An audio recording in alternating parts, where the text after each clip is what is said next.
which will be moderated by Dr. Dianne Bystrom, who has served as the director of the Carrie Chapman Catt Center for Women in Politics at Iowa State University since 1996, and she is a frequent commentator about political and women's issues for state, national, and international media. Dianne has contributed, co-authored, or co-edited 19 books, including the forthcoming Alien Nation, The Divide and Conquer Election of 2012, Gender and Elections, Woman and Executive Office, Pathway and Performance, Media Disparity, A Gender Battleground, Communication in the 2008 U.S. Election, Digital Natives Elect President, Cracking the Highest Glass Ceiling, A Global Comparison of Women's Campaigns for Executive Office, Legislative Women Getting Elected, Getting Ahead, Gender and Candidate Communications, Anticipating Madam President, and Women Transforming Congress. Additionally, she has several journal articles on women in politics, youth voters, and the Iowa caucus. Dianne has taught courses on leadership, women in politics, and political campaigns for women's and gender studies, political science, and speech communication.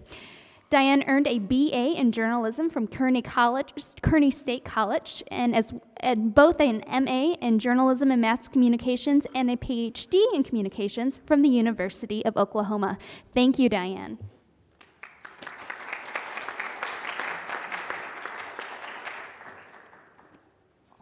Well, thank you. And first I want to thank again the Public Policy Center at the University of Iowa, Leslie Gannon for being so good with all of the speakers, keeping us in line, Peter Damiano, who he and I, as he said earlier this morning, we really do believe that there is a Regents institution directive to work together, and so we've worked together on several conferences and will continue to do so. I enjoyed very much being part of the planning committee and coming up with some of the ideas of the speakers you've heard today, and certainly enjoyed moderating this last panel.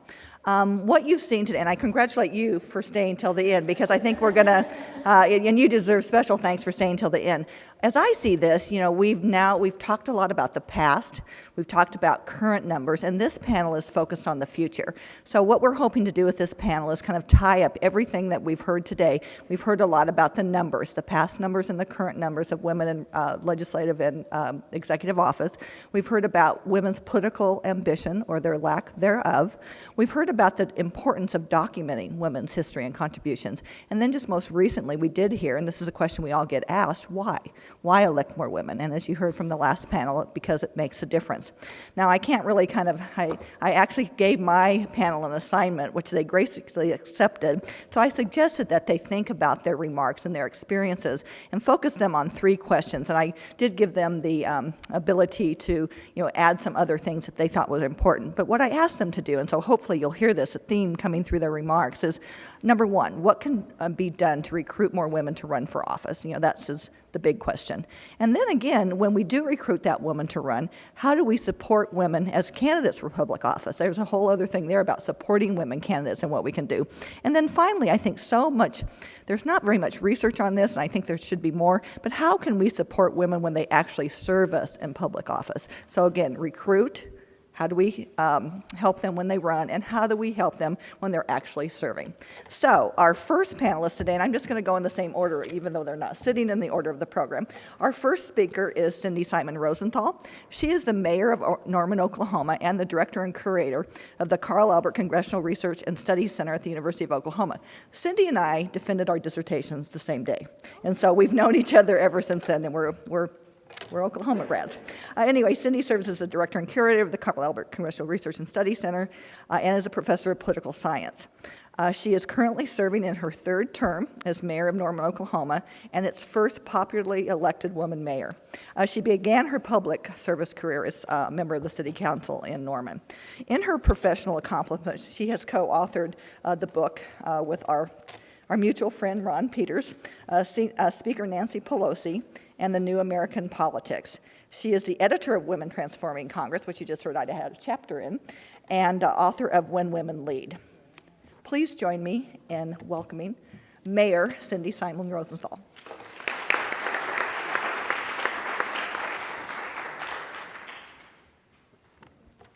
Thank you, Dianne, and I appreciate the opportunity to be here with all of you, and I want to echo Dianne's appreciation for all of you who are still here. I've we hosted a speaker on our campus yesterday, and I was unable to get here until later this morning, and so I'm especially glad that you're still here for the end of the day. So our assignment, as Dianne laid it out here, is to really think about all the ways in which we change the face of representation. And so I'm going to talk a little bit about what we are doing at the Carl Albert Center, as well as some of the things that I've learned being as part of a governing body, and some of the things that have been helpful to me as well. And I'm going to talk about them in sort of really 4 ways. Number 1 is that it's really critically that we think about investing in the future. Number 2, recruitment, recruitment, recruitment. I mean, that is at the beginning and the end of the story. You heard from Jennifer Lawless this morning. You know, she's written 2 books. It takes a candidate. It still takes a candidate. You know, it's candidates and recruiting candidates are key to changing the face of representation. And then support. What are some of the things of support that have helped me? I know help other women candidates out there. And then finally, I'm going to leave you with a charge, and that is just do something. So anyways, so investing in future leaders. I mean, I'm really proud of the fact that the Carl Albert Center at the University of Oklahoma was one of the first partners with the Center for American Women in Politics to expand new leadership beyond the Rutgers campus. And so we started New Leadership, and there's a University of Iowa program, New Leadership here, but we started our New Leadership program in 2002. And so this spring, we will celebrate our 13th class, and we have graduated over 400 undergraduates from across the state of Oklahoma, planting seeds for future leaders. This year, we have our first graduate who is running for office, running for a statewide, state elected office, a state legislative office. And on the one hand, you might say, well, you've had 400 graduates and you've got your first candidate for an elected official. But we've actually, a lot of our graduates have gone on to do a number of things. They're active in political campaigns, they're leading nonprofits, they're working in agencies, they're doing a lot of leadership duties. But one of the things about investing in new leadership is that you're planting seeds that are not going to necessarily yield results in the next year or the next year and a half. Some of our students are non-traditional students who are established in their community and who might have the ability to run, but many of them are traditional undergrads, and they've got graduate school to finish, they've got the undergraduate degrees to finish, they've got families to start and businesses to start and careers to start. And so a lot of what we do with new leadership is really going to turn, I think, long-term benefits. The other thing that we do at the Carl Albert Center is what we call Pipeline to Politics, and this is a program for women who are already well established in their careers, but they're thinking about, oh, maybe I should run for school board. Maybe they're thinking about, how do I get more engaged in my community around an issue, the library that they want to build in their community. And so every other year we do a Pipeline to Politics, which is basically a truncated version of New Leadership, which is a 5-day residential program. We just have a concentrated 1.5-day program designed for busy women, but who are looking for that encouragement to go on to the next level of leadership in their community. And all of this is really rooted in the research that Jennifer Lawless and Richard Fox have been doing, that we have to overcome this self-doubt that many women have. On average, women are much more likely to think that they're not as qualified to do the job. The self-doubt about whether they can be successful. We've got to encourage them and tell them that they can be successful. And we have to recruit them. And so all of our programs include a component of elected officials, established women leaders, saying at the end of their talk, consider yourself recruited. You have been recruited to take that next step into leadership.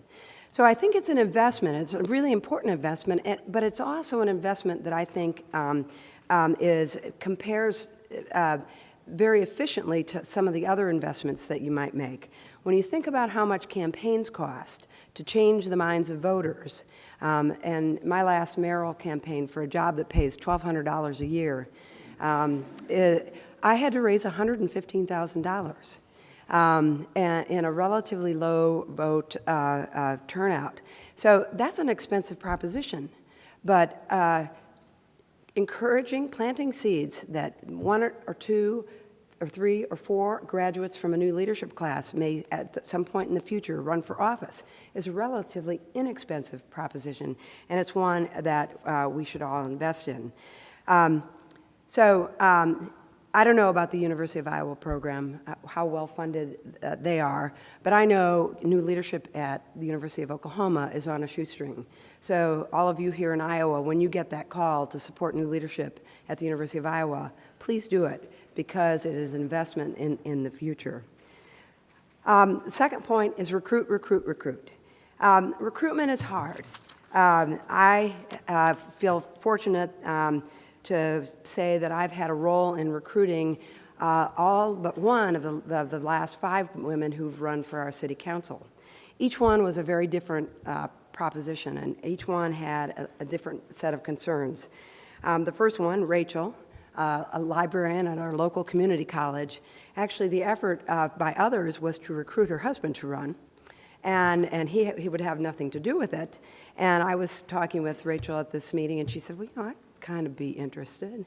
And so I jumped on it and really encouraged her, and she was, turned out to be an incredibly valuable member of the city council, served 3 terms, always did her homework. What would you expect from a librarian? But also had sort of, you know, when in the recruitment process, what was critical for her was she was really stepping outside of her comfort zone and needed to be reminded that she could do that. And so part of the recruitment process for her, even though she'd thought about it, was to continually encourage her that she could be successful. I've been involved in helping recruit self-starters. That's what we call the people who actually have thought about it before and think about it being part of their future, and but knowing when it's the right time to get in. What's a good race? What's a winnable race? That's the kind of support and recruitment that you need to do for those kinds of candidates. In the category of reluctance, one of my current colleagues, a retired school principal, you know, no, I can't do this. I'm not qualified. I mean, absolutely the most outstanding right now member of my city council, but she was clearly in the reluctant category and needed a lot of encouragement going forward. My point here is that recruitment is oftentimes brewing down in one-on-one and figuring out the particular kind of support that each individual candidate might need, and then making sure that you're there to help them going forward. I'm working right now with a young woman who is, again, a self-starter, but just has had her second baby, got heavily recruited just within the last couple months to run for a state legislative seat, decided, not a good time, but we're thinking ahead to what will be an opportunity for her just 2 years from now to run for a city council seat. So it's kind of encouraging her, figuring out how to help her get ready through board service, working on a commission, and those sorts of things. But the bottom line is recruitment is really time-intensive, one-on-one, and everybody needs to be involved in it. At the same time, I think it's really important that those of us who are activists or in other positions, we need to also be sending messages to the gatekeepers who are a part of the recruitment process. And here I'm talking about party officials. Party officials do a terrible job of this in the state of Oklahoma, at least in my experience. I don't know about here in Iowa. But we need to change the minds of gatekeepers, because they oftentimes have reservations about whether women can win. A young man just presented some really fascinating research yesterday at our campus on class differences. They think that working class people also cannot win, like women can't win. And so we have a problem of the mindset of many of our gatekeepers, and all of us, if you're active in your party, can be helpful in trying to change the mind, saying, wouldn't Bria be a great candidate? I want to introduce you to Bria because she would be very successful. I mean, that kind of encouragement is the kind of way that we can change the minds of the gatekeepers. Once they decide to run, or once they get into office, everybody needs support. They need money. Women control an enormous amount of household income, but we don't write checks in the same way that men do. But Get out your checkbook. Get used to writing checks for women candidates. If you can't write a check, volunteer. If you don't have a lot of time, be a part of that network that supports a woman candidate when you know that they've been walking all day, knocking on doors, and wouldn't it be nice if you showed up with a casserole to feed their family so they don't have to go out to dinner? So there are lots and lots of ways that you can support. And then finally, I think women can support other women through coalition building. One of my first colleagues on city council, she and I were at opposite ends of issues. And over the years that we served together, we became very, very close friends. And the two of us then ended up supporting the same candidate in a race. And so those coalitions really, really matter for going forward. So finally, I will just leave you. I got the high sign here. It's important to do something. And I was spellbound by the senator's speech here, but I do have to take exception with one thing. She said, you can't start at the top. I teach undergraduate men and women, and I'll ask people, why are you taking the state government class? And I'll get 2 or 3 guys who write, I plan to be governor. So some of them are already thinking that they can start at the top. But what is important is to start somewhere. If we always start at the bottom, we never get to the top. My career will be short-lived, because I started late as an office holder, and when you start late, that what we call in the political science business progressive ambition, you never get to the top. So if you know of a fabulous young woman candidate who's already on a trajectory, encourage her to aim high and support her. Do something. Thank you.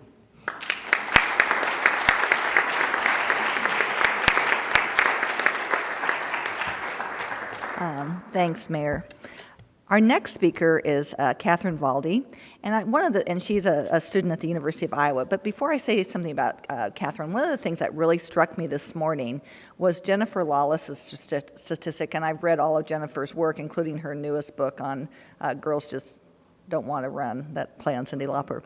But anyway, if you remember, boys and girls in high school only had a 3% difference in their political ambition. Their adult population had a 16%. What changed that? Something happened to women in college, where they have a 20% difference in their political ambition. And so for those of us who teach in college, that's a real wake-up. University of Iowa has new leadership. The Carrie Chapman Catt Center runs something called Campaign College. Ours is really just a one-day as well, but it's really focusing on recruiting women to run for what we call at Carrie Chapman at Iowa State, government of the student body, where there's only 24% of that body are females. We also, like the University of Iowa, have a very low percentage of women who have run for student body president. So we have actually recruited women every year, and we have a woman serving as president next year. And so, I think it's really important for those of us who are teaching at a university to really encourage young women in this way.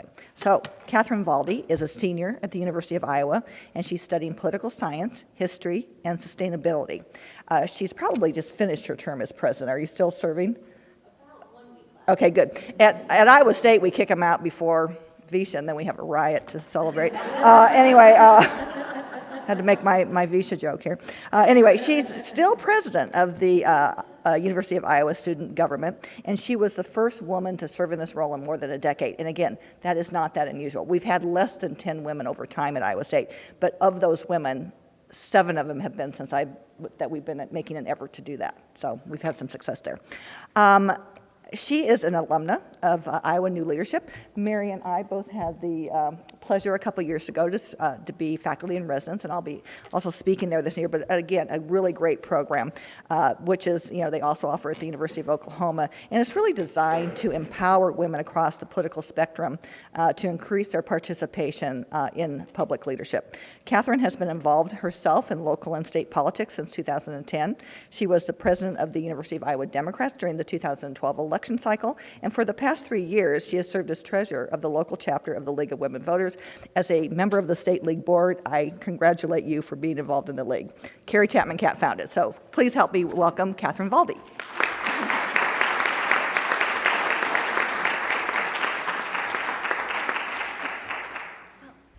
Thank you so much, and I'm so honored to be here today among all of these distinguished panelists.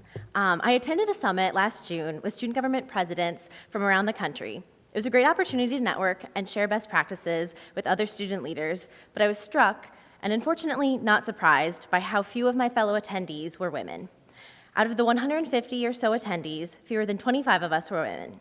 I interact more frequently with a smaller group, student body presidents at other Big Ten universities, and again, there are 3 of us in a group of 14. Even on this campus, I am the first female student body president in a decade. This is not uncommon. My story is representative of the trends at college campuses across the country. Women are underrepresented at nearly every level of public service. Like many women, I didn't expect to find myself running for elected office. A friend of mine suggested to me at the end of my freshman year that I should think about running for president of our student government. Even though I was one of 5 freshmen to be selected for student government and the youngest member of the executive board the year after, the idea had never crossed my mind, so I actively rejected the suggestion. I didn't know enough people on campus. I hadn't accomplished enough. I didn't want to be embarrassed if I lost. These were the thoughts that popped into my head, but my friend kept bringing it up, and I kept ignoring him. That is, until August before my junior year. I was assigned to co-lead a panel on Get Out the Vote during a conference for student government executives. My partner on the panel, the current president of the UISG, and I sat together at a table in front of the room. He jumped immediately into the discussion, throwing out instructions, talking about his experience. About 15 minutes into the breakout session, someone asked a question. I knew the answer, and so I spoke up. While speaking, the president, he turned to me and said, "Oh, I forgot you were here. Let me introduce you." It was at this moment that I thought, here I am, one of only 2 women in the room. My own friend forgot that I have a seat at the table. Who will speak up and represent my interests, if not me? So I decided that I did know just as much as anyone in the room and made the choice that day to run for student body president. I tell this anecdote because, for one, I think it closely parallels the process of deciding to run for many women. You're recruited by a friend or an acquaintance, you have to be asked more than once, and it takes an aha moment to finally convince you. And then secondly, it made me realize that if I ran, we needed to make changes from the bottom up in order to represent all students. And so I made a point to have half of our slate of 39 senators be women. Be the change you wish to see, as they say. We need to recruit women at the high school and college level, if not earlier, in order to close the gender gap we see reflected at a statewide and national level. I think that some of the ways we can and are encouraging young women to run for office are through trainings like the Iowa New Leadership Institute, of which I'm a proud graduate. Iowa New Leadership, like has been said, is a week-long intensive training that focuses on everything from how to write a resume, to how to write a policy brief, to how to negotiate your first salary at a job. The number of applicants for Iowa New Leadership has grown steadily each year since its implementation in Iowa, and this year they boasted over 90 applicants, a record high number. To me, this is an encouraging sign that more women are learning about the program and wanting to take advantage of the opportunity to network with student leaders, find mentors, and gain skills to be leaders in their fields of politics, business, and STEM. There are also promising movements to work to address the gender gap in student governments, such as Elect Her through the American Association of University Women, a half-day training institute to encourage college women to run for elected positions within their student government associations. I think some more cynical listeners might think, so what? It's just student government. How does this fix the real problem? And for one, I think that there is something uniquely scary about seeking elected office among a group of your own peers in a college setting. Your ideas and your biography make the front page of the school newspaper for days on end. The idea of losing, to literally be rejected by your peers, is enough to scare away many 19 and 20-year-olds. Not to mention that the University of Iowa's undergraduate student population is larger than many towns in Iowa. But I think that the decision to run for elected office at any level is challenging, exhilarating, and life-changing. The earlier that we can encourage young women to put their names on the ballot, the less reticent they will be to do so later in their careers and for higher levels of office. While I think that these formalized institutions like New Leadership and Ready to Run are important to breed confidence and prep candidates with a real political skill set, I also think that it's critical to have informal systems of recruitment for young women. For me, the most influential factor in deciding to engage in politics in college has been the encouragement of my mentors, and especially my young mentors. When I first came to the University of Iowa, I had no real political experience with campaigns and no interest to one day represent 21,000 undergraduates.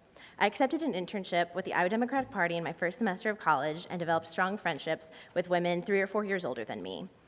This was important because these friends and mentors forged a path that I could see myself following. While I think it's important to have multiple mentors of different generations, there's something special about finding a young woman you can look up to and who experienced the same challenges and made choices you can replicate in the same period of time. My young mentors introduced me to change makers in the community, encouraged me to get involved, and opened doors that allowed me to do so. These one-on-one mentorships and support groups like lean-in circles can give women like me reassurance that they have support from their peers and recently trekked paths to emulate.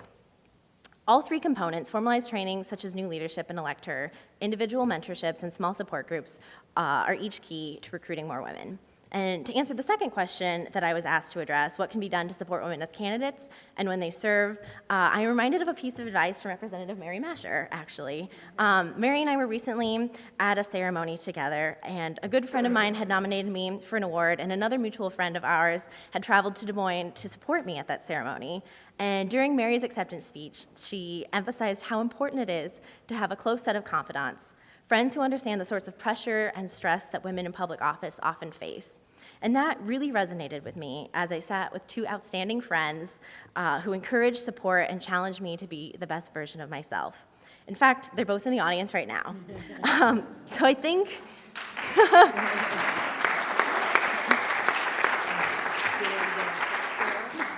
So I think that a network of loyal friends, family and partners is key to supporting women who serve in office. It's important to have allies who can cut through the negative chatter that surrounds politics, who can reinforce you when you have to make difficult decisions, but whose advice you can also trust and value if they bring up a point of disagreement with you.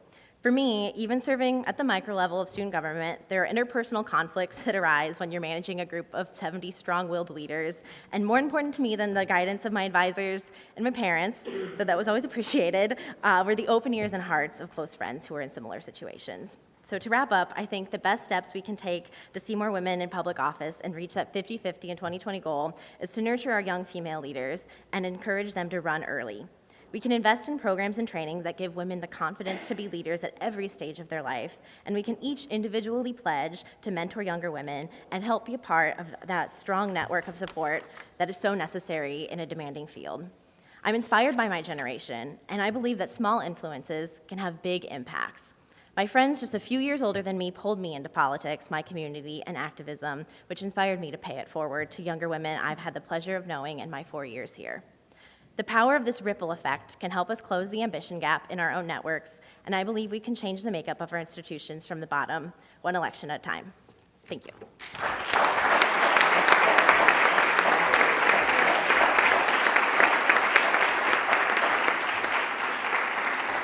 Thanks, Catherine, and we do need more women like Catherine to be involved in the political process, and I already congratulate you for your efforts to recruit other women to follow your steps. Our next speaker is Dr. Sheila McGuire-Riggs. Sheila was one of the first women I met when I moved to Iowa in 1996. I had actually studied her 1994 race as part of a chapter I did for a book. She was, as I just said, the 1994 Democratic nominee for Iowa's 5th Congressional District. She was endorsed by Emily's List at the time, and she won a 3-way primary, only to fall just a little bit short in the general election. In 1996, she was the finance chair for Senator Tom Harkin's successful reelection campaign. And in the 2002 cycle, Senator Harkin and Governor Vilsack tapped Sheila to chair the Iowa Democratic Party. And again, as I think someone mentioned, I think Cindy Simon Rosenthal, is that we really also need to get more women in leadership roles within both parties to recruit more women for both parties. When together in that 2002 cycle, they made history because it was the first time ever that Iowa had reelected a Democratic senator and a Democratic governor. Dr. Riggs is going to be speaking from her perspective today as a member of the board of directors of Women Winning in Minnesota. As you heard earlier, my colleague Catherine Pearson from the University of Minnesota serves on that board. I also want to tell you about, Sheila's had a long career primarily in the healthcare field, and that's how I first met her. But she currently is department chair and a tenured educator within the Academic Health Center at the University of Minnesota. Please join me in welcoming Dr. Sheila McGuire-Riggs.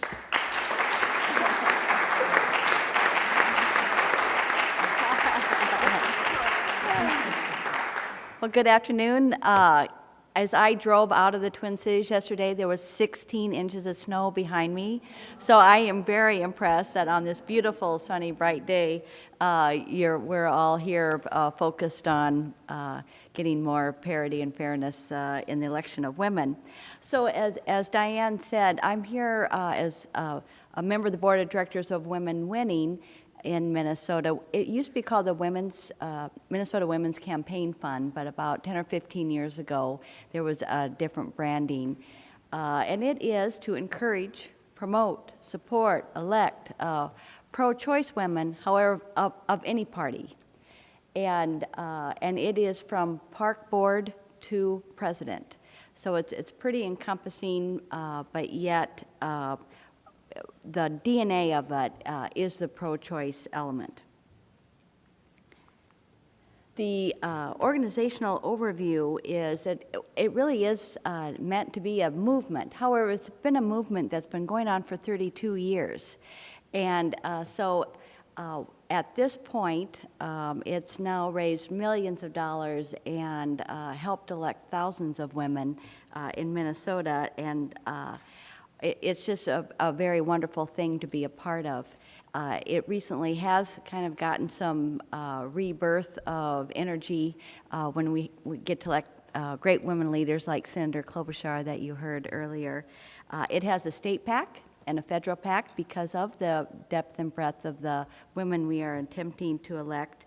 One of the things is that we not only helped elect pro-choice women of all parties, but we also keep working with them once they are elected and keep endorsing them and helping them stay strong so that they can stay in their current office or move up the political ladder. It's, I think the mayor talked about gatekeepers, that so many of the party bosses, perhaps the male leaders in our chambers are kind of gatekeepers and are one of the barriers. I have to tell you, after being chair of the Iowa Democratic Party and then being to experience this model in Minnesota, I feel like we are delivering a personalized political party to the women that we endorse. It is really meant to be a full wraparound for our elected for the women we endorse. So the strategy, I think, is really emerging to be a really great formula for perhaps other states to copy. And I'll tell you, we started, I've been on the board probably 6 years, and about 5 years ago, we literally process mapped what it would take, what women winning needed to be truly successful in getting women elected. It had, up until then, had just really been focused on just raising money, kind of at the tail end of the process, that the women who had raised their hands and gotten the signatures and everything that they needed, we were really focused on just the money piece. And we learned that we really needed to look at the entire process. So we now first identify pro-choice women leaders who are ready to run for office or potential, and we ask them to run, because as the evidence shows, women need to be asked. Second, once we've identified the woman, we really do a lot of training with them. Not only around fundraising, but about grassroots. We find great campaign managers for them. We really prepare them for the grueling process of running for office. And then third, we continue to do quite a bit of fundraising, giving their spending contribution limits in Minnesota, but we do a lot around the PR of the endorsing of them and then help them raise money amongst now 10,000 people, men and women in Minnesota are our members. And I'd like to just say it's working well. In the last cycle, we elected 7 brand new pro-choice women for the Minnesota State House and 5 brand new pro-choice women for the Senate, for the Minnesota State Senate. Yeah. But there, as someone said, you know, there's so many elected offices in Minnesota, and we play in the entire field. So as you can see, some of the numbers across the board, 70% of the women we endorse are winning. And we're thinking of new and different ways to keep filling that pipeline and getting more women ready. So as you can see in the third bullet, we launched the Say Yes candidate recruitment because, as we are seeing not only in the evidence but in real life in Minnesota, women have to process it. They have to think about it for a while. They have to be asked. There's such a mental piece to this for women that men don't seem to have. And so we are putting an extra new focus on that piece, and then also revving up what we're calling the Tool Belt Training Series.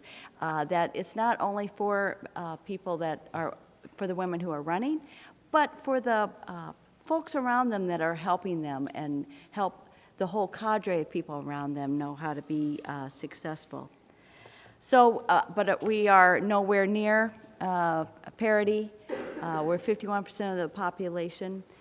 You can see these numbers. I think one of the things that is important is to actually enumerate them. I know Dianne and many people here have the Nexus Index that does a lot of enumerations.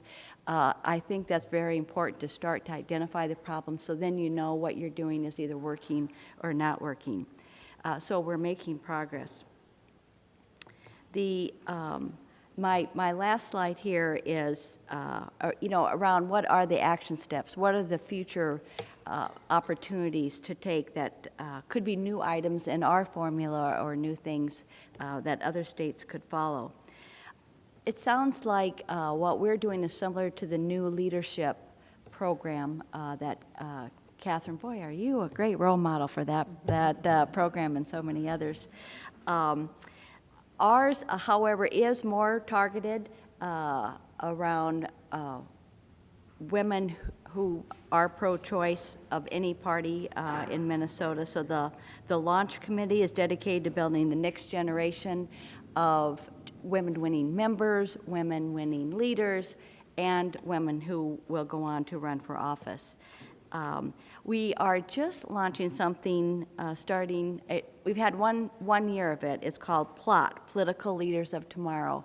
And that is, we have a lot of colleges and universities and technical colleges and community colleges in the Twin Cities. So we are reaching into that tier of demographics and giving them paid internships and opportunities to work in all of our, any and all of our campaigns across the Twin Cities or greater Minnesota if they want.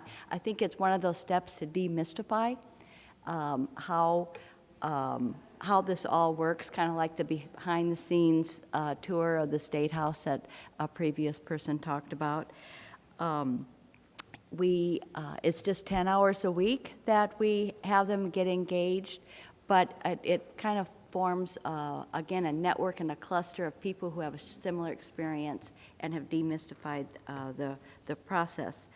I'll just announce that the training for that, the kickoff to that is in early June in the Twin Cities. If any of you know anyone that would like to be a participant in that this summer and fall. And I'll just close by saying, I really stand here because of such a long history with many of you in this room, starting with Pete Damiano and Julie 30 years ago when we were, I think, the only two Democrats in the dental school at the University of Iowa Dental. But also really here because the really secret ingredient to running, and Catherine, I see your parents here, is really who are going to be the really inner circle around you to support you. And 20 years ago, I ran. What you really need is a brother and a sister-in-law who have 7 cute kids. Because my sister-in-law, Dr. Andy McGuire, and my brother, Dan, They were a ready-made parade team. We knew we had parades in all these small towns covered when Danny, Andy, and kids showed up. So anyway, I'll look forward to the questions later. Thank you.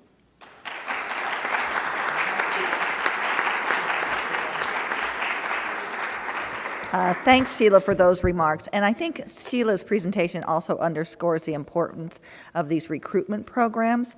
The research has shown that recruitment programs for women work, that if the party doesn't recruit you, these recruitment programs are great.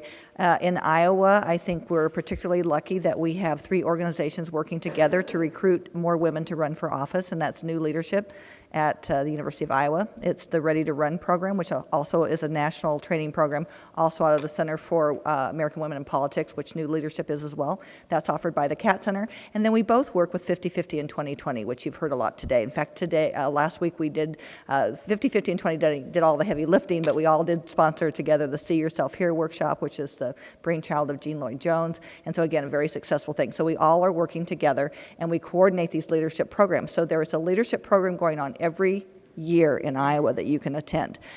We have 45 women right now running for the state legislature in Iowa. Those numbers are down. 8 of those are graduates of Ready to Run.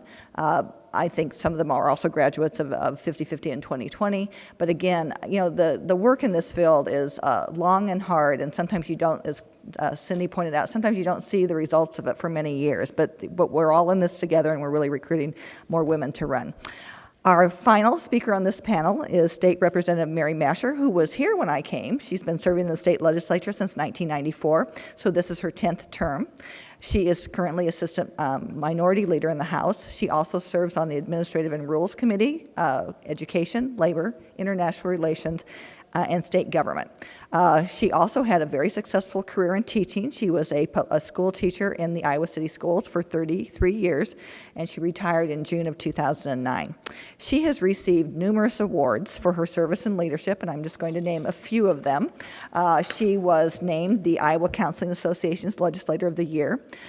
She was also received the Women Influence Award from the Corridor Business Journal. She was named the Outstanding Elected Public Official by the Heritage Agency on Aging. And finally, she received the Roger Wendt Education Award from the Iowa Pride Network in 2013. Got to know Mary a little bit more when we were both serving as faculty in residence, I think in 2010 at Iowa New Leadership. I enjoyed that time with her and looking forward to hear her remarks. Please join me in welcoming State Representative Mary Masher of Iowa City.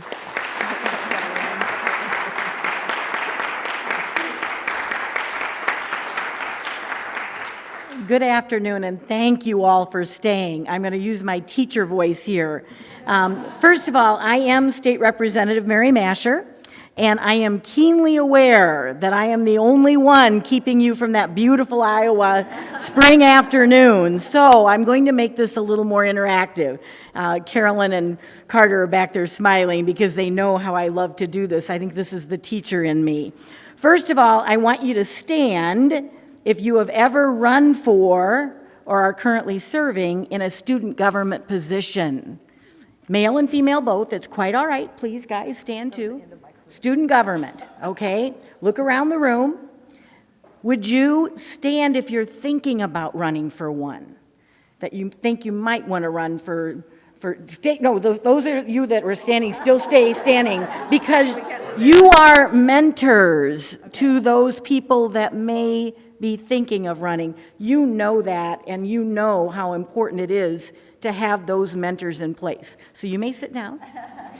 Next group, school board. Come on, Lynn Cannon. Stand if you have ever run for or been elected to school board. Okay, Lynn Cannon, come on. There we go. If you are thinking about running for school board, these are your mentors. These are people who have done it. They've achieved that goal. So go to them. They will explain to you how they did it and hopefully provide that support for you. City council. If you have ever run for or been elected to a city council position or are currently serving in one, stand. All right, great, thank you. Those are folks that, again, will mentor you if you're thinking about running for city council. County elected positions, supervisor, recorder, auditor, how about the county attorney, any of those positions. Janet, thanks for standing. If you have run or are thinking about it, these are people who can be your mentors because they have achieved that goal. I said city council. Next one is state legislators, those who have either run for or been elected. Doesn't matter if you didn't win, you still have a whole lot of knowledge to offer, win or lose. These are your mentors if you are thinking about running for a statewide elected office, in the legislature. People who have run for statewide offices, either for Congress or for governor, lieutenant governor, stand for those folks too. There we go. These are, again, people who have done it. Now, stay standing for just a minute, Jean, if you don't mind. The reason I want you to know who these people are is we stand on the shoulders of giants, and I mean that sincerely. None of us got here on our own. We look to others to mentor us, to help us get to those goals that we had, and to provide that role model to show us that women can get this done and can do it. So the reason I want you to make sure you see these individuals is sometimes we forget to honor them. We think because they lost, that was all that you remember. They taught us a lot by running and by putting themselves out there so that others could follow them. So I've listed a few of them, everybody from Andy McGuire, Julie Thomas, Bonnie Campbell, Roxanne Conlon, Jean Lloyd-Jones, Sheila Riggs-McGuire, Minette Doderer, Joanne Zimmerman, Christy Vilsack. There are more, but these women were willing to put themselves out there and to run for offices, win or lose. What I want us to remember is when we do break that glass ceiling and get a woman elected to Congress or the governor's office, it will be because of these women. It will be because of their efforts and what they have done to set the stage for us and to give us those role models. So remember that and also thank them because I appreciate what they have done for all of us more than anybody. Did you stand already? Well, you were running for a county office, so you needed to stand. I'm sorry. Tell them who you are. I'm running for seat on the Johnson County Board of Supervisors. And so Lisa Green Douglas is one of those individuals who, again, is putting herself out there, is on the ballot this spring, and in June, we're hoping that she'll be among those supervisors as well at our local level. I wanted to, first of all, tell you that this has been a very emotional week for me. My father died a week ago today. And the reason I brought it up, my dad was 92, lived a great, great life, was a political activist all of my life, really involved in the NFO, National Farmers Organization, for those of you who recognize that group. My mom and dad were extremely proud of me and what I have accomplished in the House, and I know I wouldn't have achieved it without their support.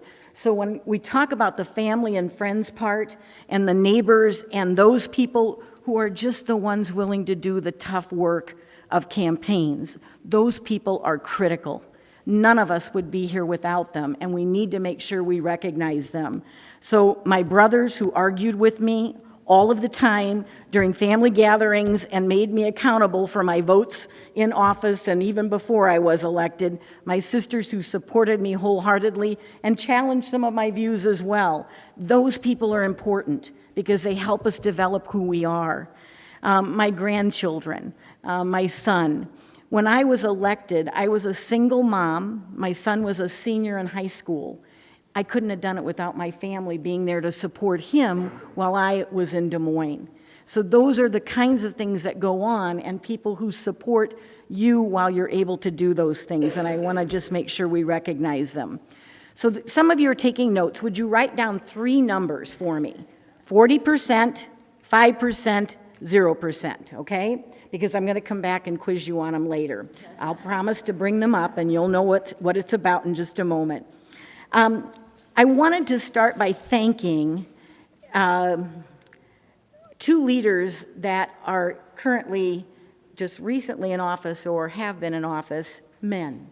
because men supporting women is critical in us being able to accomplish our goals. So Kevin McCarthy, who is the minority leader in the House for our Democratic Party, and our new leader, Mark Smith, who is currently our Democratic leader. The reason I want to call them out and thank them is because they're the ones who have allowed and supported and recruited women to run for our legislative seats. And they've done an amazing job. So that's where the 40% comes in. In the Iowa Democratic House, 40% of the members in our caucus are women. So Jean, we're getting to the 50%, and we'll continue to do that. 40%. So 19 out of our 47 members in the House, and that was not an accident. That was a recruiting, I mean, we worked extremely hard to find women for those right positions. Nancy knows what I'm talking about. You look at the districts and you identify where can we get women to run and where can they win. And then we go out and we recruit them. And we actively go to their homes, we sit in their kitchens, we sit in their farmyards because some of them are farming, and we do that in an active way. So that 40% is critical because we are well on our way. Mark Smith has recruited 9 more Democratic women to be on the ballot for this June and fall. Again, that was not an accident. We've been helping with that and know how critically important it is. So, I want to talk about redistricting really quickly. Iowa has one of the best redistricting plans in the country, bar none, because it's a nonpartisan group who does it. And it allows women to run for open seats. And that is so important in being able to get that next generation of women elected. The League of Women Voters, Jean, was critically involved in that when that came about. We're one of the few states in the nation that has that nonpartisan way of redistricting. It throws candidates together every 10 years. And so some people leave. We have 2/3 of our House turns over every 10 years. So we have a lot of opportunity for women to run. And that's why I want to point out that redistricting and let you know how important it is. I mentioned that we look at, when we actually are recruiting candidates, we look at, has there ever been a woman elected there? Are they a good match for that district? We look at Johnson County, Story County are great examples of places where women can get elected and do very often. So when you look at the people, Johnny Hammond, Jane Greiman, Seal Burnett, Minette Doder, Jean Lloyd Jones, Mary Newhouser, Vicki Lensing, Sally Stutzman, myself, all women from those counties that we know will support women and can and do. So I think it's important for us to remember that. Now, that doesn't mean you can't get elected in a rural area, right? That's exactly right. There you go. And so we also look for opportunity. Where are those locations and where can we go to make sure that we are also getting women in those rural communities? Because they're critically important, especially with Iowa being such an ag economy. The thing I wanted to say is that we also go to school boards, we look at city council, we look at the county offices. Those are people that are ripe for running for that next level. And so they're our recruitment base as well, because we know they've already been on the ballot before and they know how to get it done. So it makes sense to do that. But then we also go to the Chamber of Commerce, because Rebecca knows that the Chamber has women leaders too. And we oftentimes ignore the fact that they may not have ever run for public office, but boy, do they have connections, and boy, do they know that economy in that community. And they're critically important too. Boards and commissions. You young women, get on boards and commissions at your local level, either for the city or the county. They need young people. They're looking and they're eager to have you involved. Take that opportunity. It's great for your resume, and it also helps to teach you a lot about process. How do you get things done? How do you work with others? All of those kinds of things that are valuable tools. We are constantly planting seeds. So, Caroline, we know you're not ready to run this year for the legislature. What about 2018? What about 2020? So we plant seeds constantly to make sure, and then we come back and talk to them again. We're constantly helping that new class grow, because they're critically important to making sure that we continue to have good people in the pipeline. 5%, I told you I was going to tell you the 5%, right? We are, in the Democratic House, a caucus that has 5% of our members African Americans. In fact, we're the only ones that have any African Americans in any of the caucuses. 4 women and 1 of our men are African Americans, and we are so proud we actively recruit them too. We have 2 openly gay members, one in the House and one in the Senate, Matt McCoy and Daniel Lundby. Some of you may recognize Daniel Lundby. His mother was a state House representative and a state senator, and now Daniel is a representative. So you've got to, again, remember that we're working to try to get the diversity. The 0% is what we need to accomplish, and that's not having a woman in Congress, not having a woman in the governor's office, but we also have never had an Hispanic member in either the House or the Senate. That needs to change. It's the fastest growing group in the legislature, in the state, if you look at our population. So we have 2 women that are running in those positions. You met one of them this morning, Maria, but we also have another woman from the Cedar Falls area who is also on the ballot, and so we're hoping to change that as well. I'm going to wrap up, and I know I'm out of time, so thank you for, Janet, for giving me that cut sign. I know you guys all want to, you all, women and men, want to get outside. What I would say for women after they're elected, be there as a support. Catherine, you talked about it. We need each other, and you need those people to process those things that go on during the day with somebody that you feel close enough to. They won't betray the confidences, but you know you can share your feelings, comments, ideas, and you know it's a safe environment to do that. That's one of the most important things we can do. And then just, I think the people who do the work of campaigns are so valuable, and you cannot negate all of the things you do to help others get elected, whether it's contributing money, whether it is actually doing the door-to-door, registering voters, getting out and doing the phone calls, the mailings. All of those things are critically important to getting people elected. And I bet everybody in this room has done that at one time or another. Know that that is so important in making sure that we continue to get women elected and to have another class of very, very qualified people. Thank you, Pete, for inviting me. I could go on and on. I'm going to stop. If there are questions, thank you.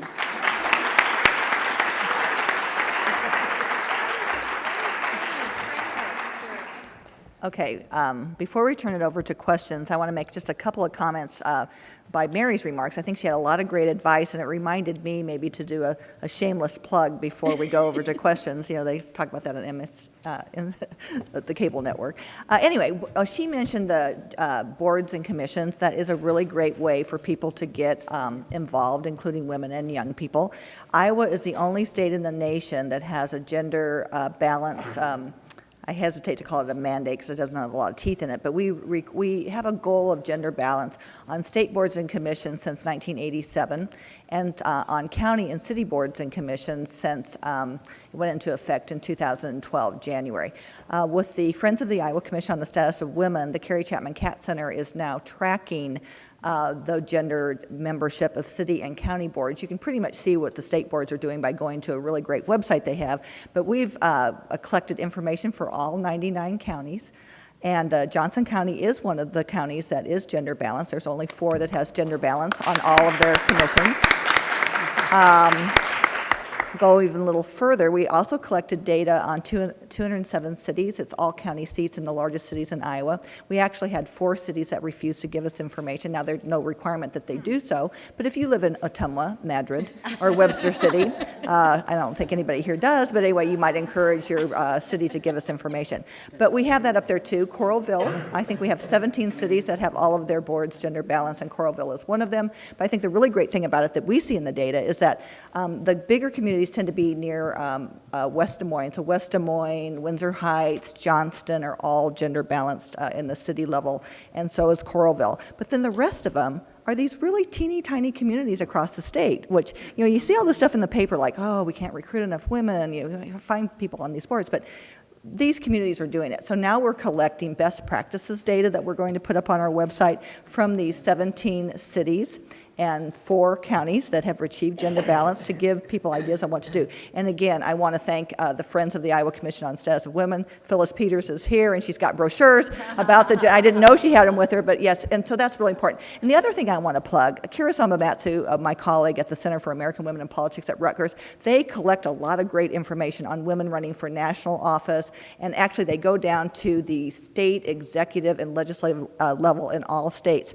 When Dr. Valerie Hennings came to the Cat Center 3 years ago, she said, why don't we dig down deeper for Iowa? So if you go to the Cat Center's website and click on research, you're going to get all these wonderful reports. We're tracking, right now, we're collecting district by district information on school boards to see how many women are on our school boards. I mean, no one's doing this. There's not an agency doing it. So we hire wonderful undergraduate students, students like that we have in Catherine here at the University of Iowa, but we have students like that as Iowa State as well, and they're collecting this information. So we have the Gendered Balance Project. We have, one of the things that we found in the 2012 election is that 55 women ran and 171 men, but women actually had a higher success rate. They won in 60% of their races, and men ran in 55. What does that tell you?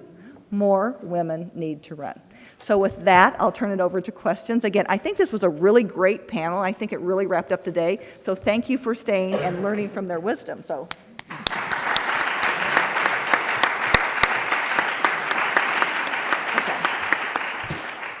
Okay.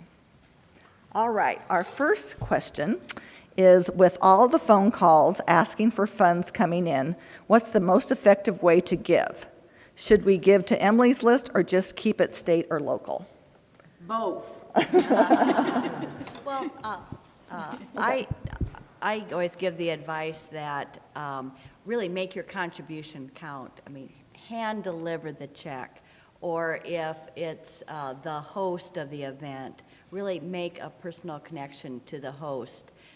This is all a relationship game, and so that would be kind of my non-answer to specifically to that question. But whenever you give, really make it part of building a relationship.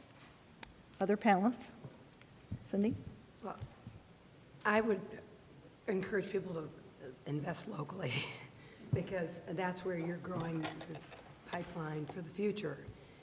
There's a big fundraiser going on right now in Oklahoma in support of Wendy Davis in Texas, and people are very excited about doing that. But we've got a lot of great women candidates who are running in Oklahoma. And so, I mean, I think if you have the ability to write checks for both, that's great. But, if you're really committed to changing the face of your own local community and your state, start there. I want to share a story. We hosted Senator Claire McCaskill at Iowa State on March 28th, and she shared a story that I wanted to share with you because it's about this.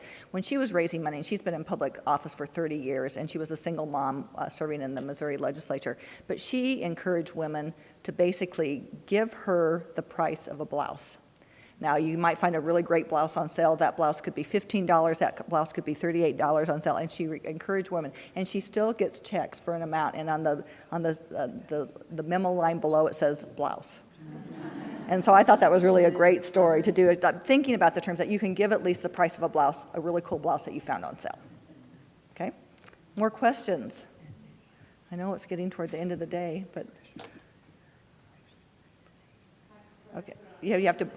Yeah, well, I think we can just let people ask. I mean, yeah. The Minnesota group says pro-choice women either party. Do you honestly find pro-choice Republican women and support that? Right. It's actually all parties, and in Minnesota, there's a pretty active independent party, and of course, Green Party. I mean, it's actually a multi-party thing. 32 years ago when it started, it was absolutely a point of commonality between the two major parties and women. And just in the primary in Duluth this last month, there was a pro-choice Republican woman we endorsed. So I mean, it's part of the polarization, but it's absolutely baked into the DNA over the 32 years. So they can win. Pro-choice, We endorse about anyone we don't really have like a viability limit like Emily's List might. You know, we are really just helping all the pro-choice women of any party who run from park board to U.S. president. Some more questions? Well, I might, since we're a little bit ahead of schedule, and I'll just do this going down, since everybody's kept to my the timelines pretty well, if you have any closing statements that you want to make before we turn it over for our closing remarks. So if anybody has any closing statements that they couldn't get to when they were talking. I just want to please second do the it. motion about the boards and commissions. I have to tell you, I did not know Iowa was the only one until I moved to Minnesota and was aghast that when the governors put out their list of who they wanted on the boards and commissions, they were all men. And I'm like, how can this be? And so I really want to hats off to Jean Lloyd-Jones, because I'll tell you, I was chosen to be on IPERS at an early age. I went on to IPERS, and it changed my life. It prepared me then to be on some corporate boards, very high-paying corporate boards, because I'd had the experiencing of managing money on the IPERS board very early on. I had that all thanks to you, Jean Lloyd. Well, let me just say, we had a state government committee with 9 women on it. And it included Nanette Doder and Johnny Hammond and Donnie Carpenter, and just a bipartisan group that we were solid. And when that amendment came up for that bill, the guys didn't even try to talk about it. Yeah. They knew that we were going to have. So you have this great advantage. Women, take advantage of it. And as a follow-up to that, the statistics are, before this bill was passed in 1984, so 3 years before the bill, the state boards and commissions were comprised of 4% of their membership was women. And in 2012, it's 49%. And you're never really going to achieve, and so it's done what it's supposed to do. And you're never going to get exactly 50%, because most boards and commissions have an uneven number of members. And the way that the state law is written for state, county, and city boards is that it's really a +1 type of thing. So if you have a 7-member board, it's considered gender balance if it's 4 men and 3 women, or vice versa. The other thing I always like to remind people on gender balance, because sometimes I forget to do this, is that it's not just about getting women to serve on boards like planning and zoning, which is really a stepping stone to city council and the legislature. It's to get more men on library boards. Those are tended to be dominated by women, and so we want it's this whole notion in the literature called collective intelligence, and it's a simple notion that when you have a board with a lot of diversity in gender and backgrounds and ethnicity, that they just make better decisions. They bring a collection of life experiences, and they are more collaborative, and they actually serve the public better. And so that's why we have that law here, and we are unique. There's 14 states that have a state law, but we're the only one all the way through. Okay, now I'm going to let each person say final remarks and then bring Pete back up here for a closing. So, Mary? I'm going to stand because I know there's some folks over here. I think I can be loud enough, so if you can't hear me, let me know. 1974, Johnson County, Iowa City, Iowa, no girls softball league. Group of women in the community said, this is wrong. We've got Little League Baseball for the boys, and there's not anything for the girls other than informal backyard playground types of things. So we got together and created the Iowa City Girls Softball League. And I was the first treasurer for that organization. And as a result of that, when we started the leagues and I was coaching, we said, we've got the cruddiest diamonds to play on. They were grass diamonds. We did all of the work on them. Nobody in the city had any money to do that. And so we said things have to change. So I got on the Parks and Rec Commission. As a Parks and Rec Commission member, worked on getting diamonds for the girls so that they had a good place to play their ball. And we have probably state-of-the-art diamonds south of town right now on Sand Road, and literally thousands of girls in Johnson County and Iowa City have been able to participate in those leagues. It's something that I'm proud of, and something that I know probably wouldn't have happened, maybe for a few years. It would have eventually, because that's the kind of community this is. they see a need and they take action and they get it done. So, That's great. One year when I was teaching, I actually gave extra credit if they applied for a city board, and then they even got more if they got on. And so a lot of my students got on the rec board because it was the same thing, because they were complaining about the recreational facilities in Ames. I said, get on the board and change it. And so that's right after that, we got the ice arena. And so, and so it goes all night, and they play broom ball. I've never been over there, but anyway. But anyway, so Sheila, any closing? Cindy, did you have any closing remarks? The only one other thing I wanted to say is that once those of you who are elected officials or who have run, one of the things I decided very early on as mayor is the schools have nothing to do with the city. I mean they're separately governed. But every invitation I've ever gotten to be in a school, elementary, middle school, high school, I've accepted. Because I really think we oftentimes forget that it's really important for kids to see women in leadership roles. And so that's the one other takeaway point that I would mention. Catherine, did you have anything? I guess I would just say, so I mentioned it was 10 years before I was elected that the University of Iowa had a female student body president, and I hope that we don't go another 10 years. Yeah. There are a lot of, professors in this room and students and people who work over, at Iowa New Leadership. So I would just ask that we all collectively continue to help these people and support them, and ask students that you meet and know to run for student government. I know it seems small sometimes, and it might not be that high profile, but I think that is where we start to see the gender gap emerge, and so this is the first step, and so just to continue women to run at this local level. Okay, great. Well, I want to thank our panelists again. I think it's been a great conference. I think, one of the things that they've done in planning this is something I think is really a great idea, where you have practitioners in the world of politics along with academic researchers. It kind of helps bring it all together, because both of them, you have to hear from both the practitioners and the research to kind of get the full picture. So I think this event was great. Do you have some closing remarks? Okay.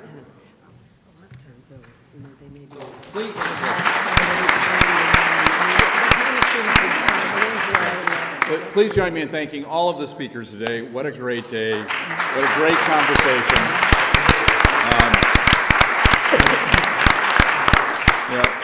Sheila reminded me of this idea of nudge, that women need a little bit more of a nudge than men. Well, I always take credit and blame with nudging Sheila. She mentioned back when I was doing more partisan political kinds of things, and it was mentioned earlier that Iowa is a place that you can get started because of presidential politics. So when I was in dental school, I ran Gary Hart's local campaign. Sheila, I dragged her into this, and then she just took off and ended up going to the national convention that year. And I've always thought that her parents were blaming me forever, that she was supposed to be the dentist in Holstein, Iowa, and go back home, and that was never going to happen once she got started in all of this. Once I met Pete, it wasn't going to happen. And the other thing kind of interesting about Gary Hart was that he was going around with these 30-page position papers at the time, and that got me kind of going in this in the policy direction area. But also, my grandmother graduated from Iowa in 1913, and so always sort of had that women kind of in my vision of kind of just to raise that up, because and it got interviewed by someone at the Gazette this afternoon, kind of mentioned, well, why would I care about this issue? And it's sort of, well, that's almost like duh. I mean, your point about collective intelligence is exactly, and what I talked about this morning about the political discourse that you need in having everybody at the table if you're going to have it. But, that collective intelligence and having everybody there, is obviously critically important. And I think this has demonstrated that today. And then, the Iowa Women's Archive and everything that they do to remind us about how important, about where we have been and where we're going to go, and really doing that. And if you haven't yet, there is an opportunity to contribute to the Iowa Women's Archive out at their display back there, and you do it here or do it online. And they do a tremendous job with few resources, like many university organizations, as you all know, and Karen and Janet do just a great job. So with that, I want to thank you all for a wonderful day, and I think it's really created a good dialogue, and all of the sponsors that are here. So thank you all.